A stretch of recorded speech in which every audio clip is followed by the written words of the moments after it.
My name is Elias, and for the last 3 months, my roommate Davis had been obsessed with a new underground trend called shadow surfing.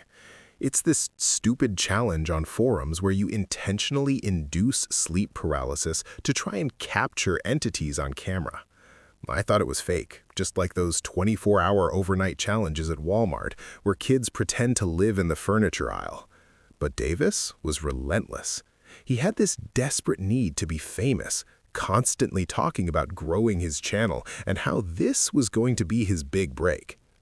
Last weekend, Davis begged me to be his subject. He said he needed someone to sleep while he monitored the cameras and the frequency audio he'd set up. I told him no way. I've had sleep paralysis before, and it's terrifying. But then he started guilt-tripping me. He said I was being unsupportive, that as his best friend, I should want him to succeed. It reminded me exactly of how my friend's brother, Ben, used to manipulate people by claiming he was doing things for memories or closure, when he was really just chasing clout. Eventually, I caved. I figured I'd just take a nap. Nothing would happen, and he'd shut up about it.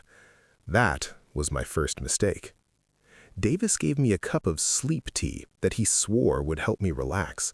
I trusted him. I mean, we've been friends since college. You don't expect your best friend to spike your drink, just like that poor girl didn't expect her boyfriend to spray her with bear attractant instead of repellent. But the moment I laid down, I felt heavy, not just sleepy, paralyzed. I woke up, but I couldn't open my eyes fully. I was stuck in that gray zone. My body was dead weight, locked to the mattress. That's when the temperature in the room dropped. I tried to call out to Davis, but my jaw was clamped shut.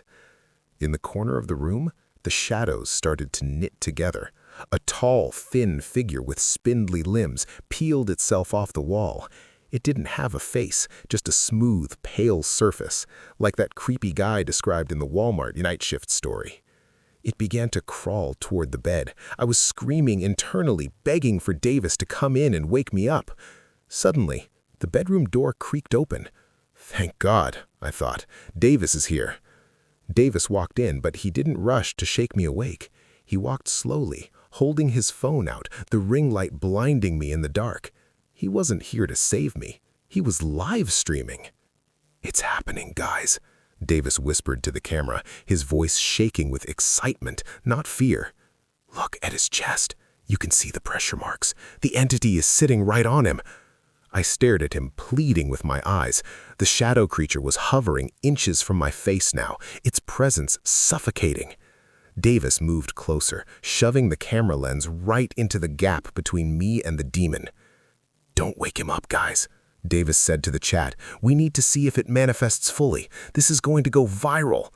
The betrayal hit me harder than the fear. Just like the brother who rocked the ski lift to force a confession for views, Davis was risking my life, my soul even, for internet fame. He had drugged me to make sure I couldn't wake up. The entity turned its head. It stopped looking at me and looked directly into the camera lens. The air in the room shifted. The heavy pressure lifted off my chest instantly. I gasped, finally able to breathe, but I stayed still, too terrified to move. The demon wasn't interested in me anymore. It was interested in the observer. Davis's smile faltered. "Whoa, guys, the interference is crazy," he muttered, tapping his screen. "My phone is freezing." The shadow figure stood up. It didn't walk, it glided, towering over Davis. Davis looked up, his face going pale.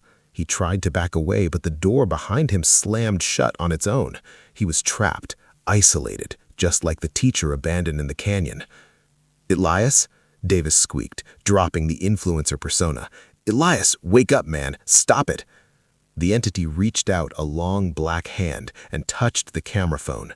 The phone exploded in a spark of light. Davis screamed, clutching his hand, but the scream was cut short as the entity lunged, not at his body, but into it. It was like smoke pouring into a vacuum. Davis's back arched unnaturally, snapping like a sound of a gunshot, similar to the sound of the fist hitting the stalker at Mardi Gras. He fell to the floor, his eyes rolling back until they were entirely white. I finally managed to thrash my limbs free and scrambled off the bed. I grabbed the door handle, ripped it open, and ran. I didn't look back. I drove straight to the hospital, shaking the whole way. They found Davis in the room an hour later. He was in a catatonic state. The doctors say he's locked in, paralyzed from the neck down, unable to speak, unable to move, just like he had made me. I visited him once. His eyes were open, darting around frantically. I leaned in close, and I saw it. The same terrified look I had when I was frozen on that bed. The irony is sickening. Davis wanted to capture a paralysis demon for his stream, to use my fear for his content. Now, he's living in a permanent state of paralysis, trapped in his own body, forever. He finally went viral, just like he wanted.